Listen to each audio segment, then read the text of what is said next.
نماز میں خنجر لگا، نماز فجر کی نماز پڑھاتے، اب ایک دم گرے، وہ چھپا ہوا تھا ابو لولو مجوسی، اس نے 7 وار کیے خنجر کے پیٹ میں، تو اب گرے، تو پہلی صف والوں کو تو پتہ تھا پیچھے نہیں، تو عبد الرحمن بن عوف نے لپک کے آگے مصلی پہ کھڑے ہو کے نماز شروع کر دی، اور چند آدمی اس کو پکڑنے کے لیے بھاگے، پھر اس نے آگے جا کے اپنے آپ کو خنجر مار کے اس نے خودکشی کر لی، اٹھا کر مکان پر لے گئے، دودھ پلایا گیا تو وہ آنتوں سے باہر نکل گیا، کہنے لگے موت کا پیغام آ گیا ہے، تو اپنے بیٹے کو بلایا کہ بیٹا جا کر اماں جان عائشہ سے کہو کہ عمر امیر المومنین نہ کہنا، اب میں امیر المومنین نہیں ہوں، کہنا کہ عمر بن خطاب اپنے دونوں ساتھیوں کے ساتھ قبر کی جگہ چاہتا، اگر مجھے اجازت مل جائے تو مجھے وہاں دفن کرنا، اگر اجازت نہ ملے تو مجھے عام قبرستان میں دفن کر دیں۔ عبداللہ بن عمر تشریف لے گئے تو اماں عائشہ بیٹھی رو رہی تھی، کہ اماں جان میرا باپ عمر بن خطاب اجازت چاہتا ہے قبر کی اپنے دونوں ساتھیوں کے ساتھ، تو حضرت عائشہ رضی اللہ تعالیٰ عنہ رونے لگی، پہلے بھی رو رہی تھی، کہا عبداللہ یہ جگہ تو میں نے اپنے لیے رکھی ہوئی تھی کہ میں اپنے خامند اور باپ کے ساتھ میں بھی ایک کونے میں سو جاؤں گی، لیکن اگر عمر کی خواہش ہے تو اس جگہ کا عمر مجھ سے زیادہ حقدار۔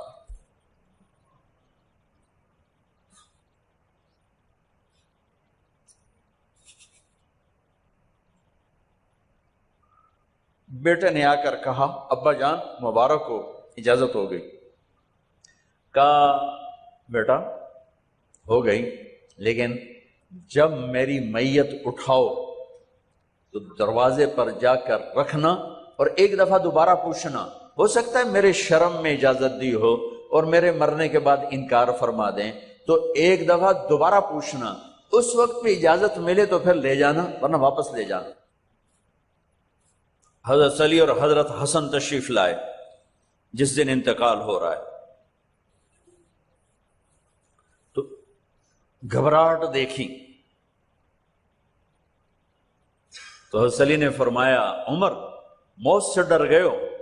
کہ نہیں موت سے نہیں ڈرا، موت کے بعد کیا ہوگا اس سے ڈر گیا۔ یہ کون کہہ رہا ہے؟ میرے بعد کوئی نبی ہوتا تو عمر ہوتا، یہ وہ کہہ رہا ہے۔ یہ کون کہہ رہا ہے؟ آپ نے کہا آج رات میں جنت میں گیا تھا، میں نے ایک بڑا خوبصورت محل دیکھا، سونے چاندی زمرد یاقوت موتیوں کا، میں نے کہا یہ کس کا ہے؟ تو مجھے کہا گیا یہ آپ کے غلام عمر بن خطاب کا ہے۔ کون کہہ رہے ہیں؟ موت کے بعد جو ہوگا اس سے ڈر رہا ہوں۔ کہ آپ مسجد میں انٹر ہوئے، مسجد میں ایسے لوگ تھے، ادھر ابو بکر تھے اور ادھر عمر تھے، ہاتھ دیو، آپ نے یوں ہاتھ پکڑ لیا، دونوں کے ایسے ہاتھ پکڑ لیے، ادھر ابو بکر ادھر عمر، کہ مجھے دیکھ رہے ہو؟ کہ جی۔ کہ قیامت کے دن میں ایسے اٹھوں گا کہ میرے ادھر ابو بکر ہوگا اور ادھر میرے عمر ہوگا۔ یہ عمر کہہ رہے ہیں موت سے نہیں ڈرا ہوں، موت کے بعد کیا ہوگا اس پہ ڈر رہا ہوں۔ تو حضرت علی نے فرمایا کیوں ڈرتے ہو؟ میں گواہی دیتا ہوں،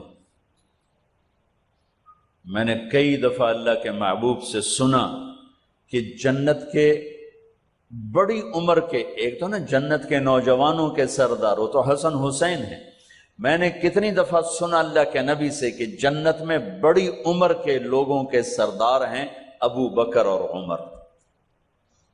تو آپ نے کہا قیامت کے دن گواہی دو گے؟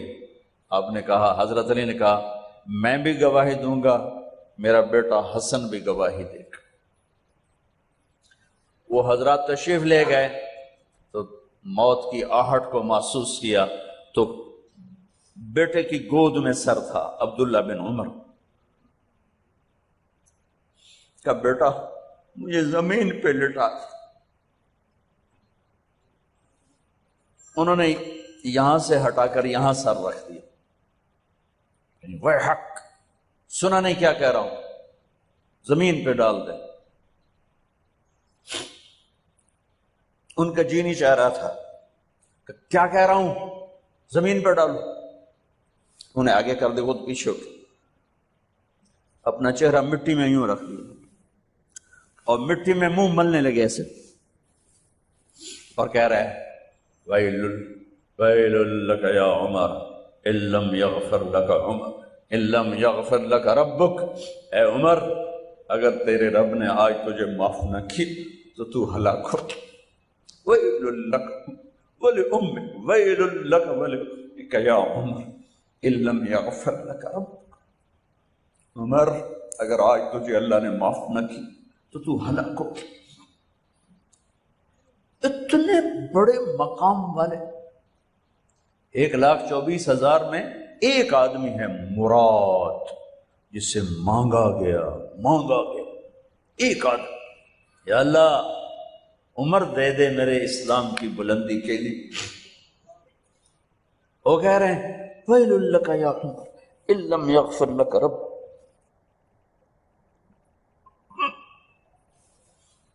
اے عمر تو برباد ہو گیا اگر تیرے رب نے تجھے معاف نہ کی۔ یہ کہتے جان نکل گئی۔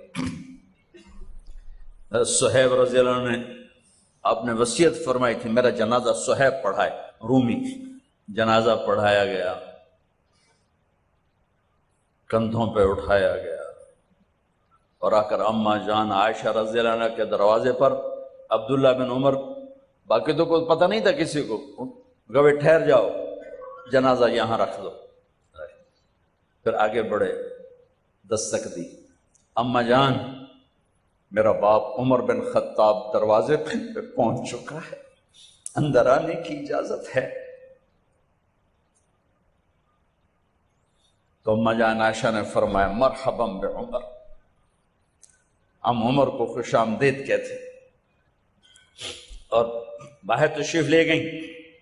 وہیں حجرہ مبارک میں قبر کھودی گئی تو عبداللہ بن عباس فرماتے ہیں کہ میرے کندھے پر کسی نے ہاتھ رکھا تو میں نے یوں پیچھے مڑ کے دیکھا تو جناب امام المتقین حضرت علی کھڑے ہوئے رو رہے تھے اور فرما رہے تھے عمر مجھے پتا تھا تیرے سوا یہاں کوئی نہیں آ سکتا، مجھے پتا تھا یہاں تو ہی آئے گا اور کوئی نہیں آ سکتا، چونکہ میں نے ہزاروں دفعہ سنا خرجت انا و ابو بکر و عمر دخلت انا و ابو بکر و عمر، میں نے ہزاروں دفعہ اپنے نبی کی زبان سے سنا میں اور ابو بکر عمر گئے تھے، میں اور ابو بکر عمر آئے تھے، میں اور ابو بکر عمر اندر گئے تھے، میں اور ابو بکر عمر باہر گئے تھے، میں نے اپنے نبی کے نام کے ساتھ تجھے اور ابو بکر کو اتنا سنا ہے کہ کسی کو نہیں سنا، لہذا مجھے پتا تھا تو اسی جگہ پہ آئے گا، تیری یہی جگہ ہے۔ میرے بھائی بہنوں، یہ وہ لوگ ہیں جنہوں نے رضی اللہ عنہ کا ٹائٹل جیتا اور پھر روتے روتے مر گئے۔ مجھے کیا خبر کیا ہونے والی، آپ کو کیا خبر کیا ہونے والی؟ بے شک میرا رب رحیم ہے، وہ اس کے رحم کے تو فعلی کام بنے گا، کیڑیاں تقریراں تے کیڑے علم، کیڑیاں نمازاں تے کیڑیاں تجدہ، کم تو اس کی رحمت پر بنے گا، پر یہ اعمال اس کی رحمت کو لینے کا راستہ ہیں۔ یہ بھی ٹھیک نہیں ہے کہ اللہ غفور الرحیم ہے آپ ہی معاف کرے گا، یہ یزید اور حسین کو برابر تو نہ کر، آل رسول کی بوٹی بوٹی نوچ دی جائے اس کی رضا کو ڈھونڈنے کے لیے۔ وہ نہیں کہہ سکتے تھے اللہ بڑا غفور الرحیم۔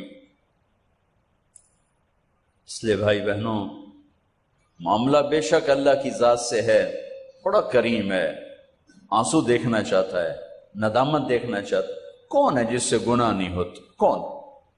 کون؟ میں اسے انسان ماننے کے لیے تیار نہیں، یا تو وہ کوئی فرشتہ ہے یا نبی ہے، نہ نبی آ سکتا ہے نہ ہم فرشتے ہیں، وہ انسان ہی نہیں جس سے خطا نہ ہو۔ لہذا میں اپنے رب کی قدرت پہ قربان جاؤں، رحمت پہ قربان جاؤں کہ اس نے توبہ کے لیے نہ عمر کی قید نہ عدد کی قید. ابھی تو 60 سال کا ہو گیا ہے، 70 سال کا ہو گیا، اب تیری کوئی توبہ نہیں، آخری سانس میں آ جا قبول ہے.